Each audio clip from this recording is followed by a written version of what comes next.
You don't break down when life is falling apart. You break down when it finally stops.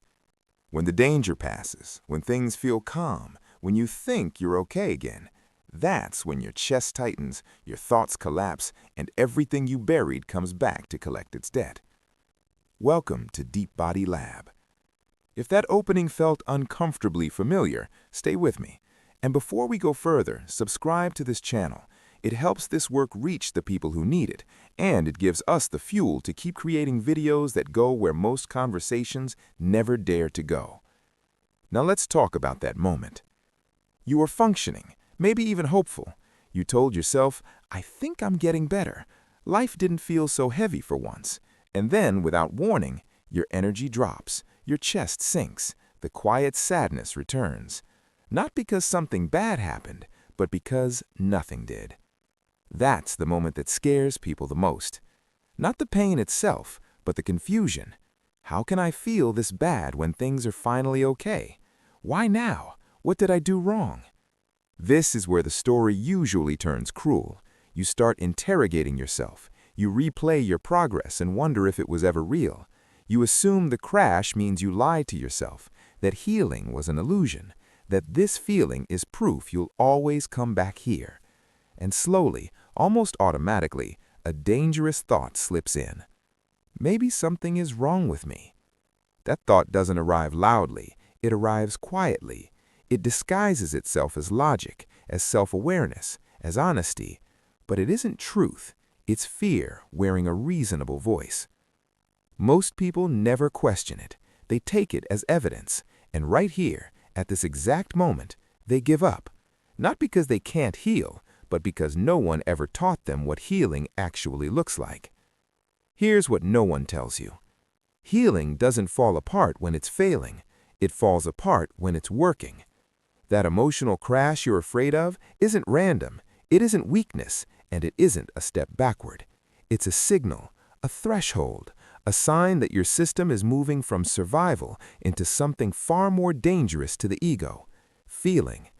And that's why this moment feels so intense, because it's the point where your body stops protecting you from yourself and starts trusting you instead. Most people misunderstand this stage so deeply that they turn back just before everything begins to change. They mistake the doorway for a dead end. They interpret release as regression, and they abandon themselves right when they needed presence the most. But if you're here, if this feels familiar, there's a reason. This video isn't about fixing you, it's about explaining what's already happening inside you. And by the end, you'll see this moment differently, not as proof that you're broken, but as evidence that you've reached a deeper layer than ever before. Before we continue, here's a question for you. Don't overthink it, just notice what feels true. When you feel worse after feeling okay, which thought comes first? A, I'm losing progress, or B, something inside me is finally surfacing. Comment A or B below. If that moment felt like collapse, this next part is where the picture begins to widen and where most of what you've been told about healing quietly falls apart. We grow up imagining healing as a straight line. You struggle, you learn, you improve, and eventually you arrive at a version of yourself that no longer hurts this way. That image is comforting. It gives us hope. It gives us something to aim for. But it's also one of the most damaging stories we've ever been told about emotional recovery. Because real healing doesn't move forward in clean steps. It doesn't rise smoothly, and it doesn't reward effort with immediate relief. Instead, it loops, it revisits, it circles back, not because you failed, but because your system is designed to work in layers. Think about how pain actually lives inside you. Some of it sits close to the surface, recent stress, obvious disappointments, moments you can name easily. That layer is usually the first to soften when you start taking care of yourself. You sleep better, you feel lighter, you function more easily, and for a while it feels like you've turned a corner. But underneath that surface layer is older material, emotional patterns formed before you had language for them, responses shaped in moments when safety wasn't guaranteed. These layers don't come forward all at once. They wait, they watch. They only rise when the system senses enough stability to survive feeling them. That's why healing often feels like improvement followed by confusion, relief followed by heaviness. It's not that you're undoing your progress, it's that you've reached a deeper layer that wasn't accessible before. This is where many people lose trust in themselves. They assume that feeling worse means something went wrong, that the calm they experienced must have been false. But the calm wasn't a lie, it was a foundation. Healing doesn't remove pain in order of importance, it removes it in order of safety. You don't start with the deepest wounds, you earn access to them. When you understand this, the emotional dips stop feeling random. They start to make sense, not as punishment, but as progression, not as failure, but as information. Each return isn't a reset, it's an invitation to meet something that couldn't be met before. And here's the shift that changes everything. Progress isn't the absence of pain. Progress is the ability to stay present when pain appears. Most people are measuring healing by how little they hurt, but that's not how your nervous system measures growth. It measures growth by capacity, by how much you can feel without collapsing, by how quickly you can return to yourself instead of abandoning yourself. That's why healing can feel harder the deeper you go. You're not weaker, you're more capable. And the reason this matters is simple. If you expect healing to be smooth, every loop will scare you. If you understand healing as layered, every loop becomes understandable. What once felt like proof that you were broken becomes proof that your system is learning a new way to exist, not by erasing the past, but by expanding your ability to hold it without being consumed. And that understanding is what allows you to keep moving forward without turning against yourself when the road bends instead of breaking. If healing unfolds in layers, then this next part explains why the body often chooses the most unexpected moment to open the next one.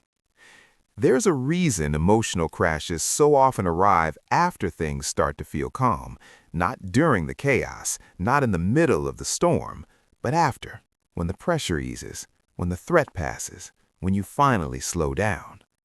Your nervous system is not designed to process everything at once. Its primary job is survival, not insight. When life feels overwhelming, it makes a decision on your behalf. It narrows your emotional range so you can keep functioning, feel less, think less, react less. This isn't avoidance or weakness, it's an intelligent adaptation. But those emotions don't disappear. They wait. They stay stored in the body, held back by tension, adrenaline, distraction, and forward motion. And the moment your system senses safety, real safety, not just the absence of noise, it changes strategies. Instead of protecting you by pushing feelings away, it protects you by releasing them. That's why the crash feels sudden, because it doesn't arrive as a gradual decline. It arrives as a drop. One moment you're steady, the next you're heavy. One moment you're fine, the next your chest tightens and your thoughts slow down. What's happening isn't a malfunction, it's a handoff. Your system is saying, you don't need armor right now. You can feel this. And because no one teaches us this, the release gets misinterpreted as danger. People panic. They try to stop it. They assume something has gone wrong, but in reality, the body is doing exactly what it's meant to do when survival mode ends. This is decompression. It's the same reason people fall apart after a crisis is over, after exams, after deadlines, after loss, after holding it together for too long. The body doesn't process trauma while it's happening. It processes it when it believes you're safe enough to survive the truth of it. There's another layer to this that often goes unnoticed. Your brain doesn't seek what's best for you. It seeks what's familiar. Familiar patterns feel predictable. Predictable feels safe. even when those patterns are painful, even when they involve anxiety, overthinking, self-criticism, or emotional shutdown. These states once helped you adapt, they helped you cope, they helped you survive earlier environments. So when you begin healing, an unfamiliar calm appears. The brain checks its old maps. It brings those patterns back not to punish you, but to ask a question. Do we still need this? That's why old emotions resurface during growth, not because you're regressing, but because the system is testing whether these responses are still required. And here's the quiet turning point most people miss. Every time you pause instead of spiraling, every time you respond with curiosity instead of self-attack, every time you rest instead of forcing yourself forward, you update the system. You show it that safety doesn't require suffering, that presence works better than panic, that you can feel without collapsing. Healing doesn't happen when the feelings stop coming. It happens when the body learns it doesn't need to protect you from them anymore. And that learning only happens in moments like this, when the release feels uncomfortable, but the system stays open long enough to realize it survived. That's how the old patterns begin to loosen, not through force, but through repeated proof that you are no longer who you were when those patterns first formed. And when the body begins to trust that it can release without being overwhelmed, this is where the process reaches its most misunderstood turning point. There is a stage in healing that feels like betrayal. Things were improving. You were coping better. You thought you had passed this chapter, and then, without warning, the emotional weight returns, heavier than before. Not sharper, not more chaotic, but deeper, slower, more consuming. This is the moment most people misread. They assume the pain is back because they failed, because they didn't do enough work, because they let their guard down. And almost instinctively, they start pulling away from the process that brought them here in the first place. But this stage isn't a setback, it's a rupture. Psychologically, growth often requires a break in the old structure before a new one can form. The brain doesn't replace patterns gently. It destabilizes them. It brings them into awareness. It creates enough discomfort that the old way of operating no longer feels sustainable. That discomfort is not random, it's strategic. Your system doesn't surface the heaviest material when you're fragile. It waits until you've built enough internal stability to stay present with it. So when the pain intensifies right after progress, it's not because you're weaker, it's because you're stronger than you were before. This is the break before the breakthrough. Old emotional patterns rise because they're losing their automatic power. They can no longer operate quietly in the background. They have to announce themselves. And when they do, they feel louder, heavier, more demanding than ever. This is why so many people stop here. They confuse intensity with danger. They confuse discomfort with damage. They assume healing should feel lighter, not heavier. And because no one warned them about this phase, they turn away just as something fundamental is shifting. But here's the truth that changes how this moment feels. If this pain were still controlling you, you wouldn't be aware of it in this way. You wouldn't be questioning it. You wouldn't be watching it unfold. You would simply be inside it, without distance.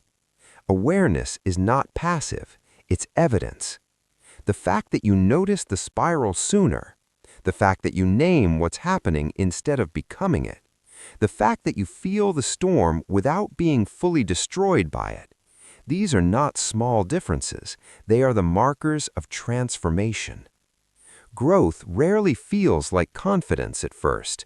It feels like exposure, like standing without armor, like feeling things that once had to be buried to survive. And because the ego equates familiarity with safety, this openness feels threatening even when it's healthy. This is why the moment before real change often feels unbearable. The old structure is dissolving, but the new one hasn't fully formed yet. You're between identities, between patterns, between ways of being. That space is uncomfortable by nature, but it's also sacred. Because once you pass through it, you don't return to who you were. The same emotional storm may come again, but it won't hit the same foundation. It won't do the same damage. It won't collapse you in the same way. Not because the storm changed, but because you did. And this is the part few people realize until later. Sometimes the clearest proof that you're healing isn't that the pain is gone, but that it no longer owns you the way it once did. And once you recognize that this moment is not something to escape, the question quietly shifts from, how do I stop this, to, how do I stay with myself while it passes? When the crash comes, the instinct is to fix it, to analyze it, to force your way back to feeling normal. But healing doesn't ask you to repair the moment. It asks you to remain present inside it. The nervous system settles faster when it doesn't feel resisted. When you stop treating the dip like an emergency, it stops behaving like one. So instead of demanding answers, begin with acknowledgement. Name what's happening without judgment. This is overwhelm. This is release. This is my system doing something it wasn't able to do before. From there, lower the expectations you place on yourself. Not because you're incapable, but because this moment requires softness, not performance. Move slower, speak less, cancel what isn't essential. Give your body permission to rest without earning it. Healing isn't a productivity task, it's a relationship with your internal state. The measure of progress here is not how quickly you feel better, it's how you treat yourself while you don't. The old pattern was self-attack, pushing, forcing, shaming yourself for struggling. The new pattern is staying, listening, allowing the wave to move through without abandoning yourself in the process. This is where real change integrates. You might still have difficult days. You might still feel the weight return from time to time, but something subtle begins to shift. You recover a little faster. You spiral a little less. You don't believe every thought that pain hands you, and instead of turning against yourself, you respond with steadiness. That difference matters, because healing is not the absence of struggle, it's the presence of self-trust in the middle of it. If support feels necessary during this stage, allowing yourself to receive it is not a sign of failure. It's a sign that you recognize your limits and respect them. You were never meant to carry everything alone. Growth doesn't require isolation. It requires safety. And here's the truth that brings this journey full circle. You are not the same person you were the last time you felt this low. Even if the sensations are familiar, your relationship to them is not. You are more aware, more grounded, more capable of staying present through discomfort than ever before. Healing doesn't move forward in a straight line. It moves forward in loops that gradually widen. Each return brings more understanding. Each dip leaves you with more capacity than before. So if you're here right now, feeling unsettled, heavy, or unsure of what this stage means, know this: you are not falling apart. You are learning how to come back to yourself with more honesty, more patience, and more strength than you've ever had before. Healing is not the absence of pain, but the presence of understanding.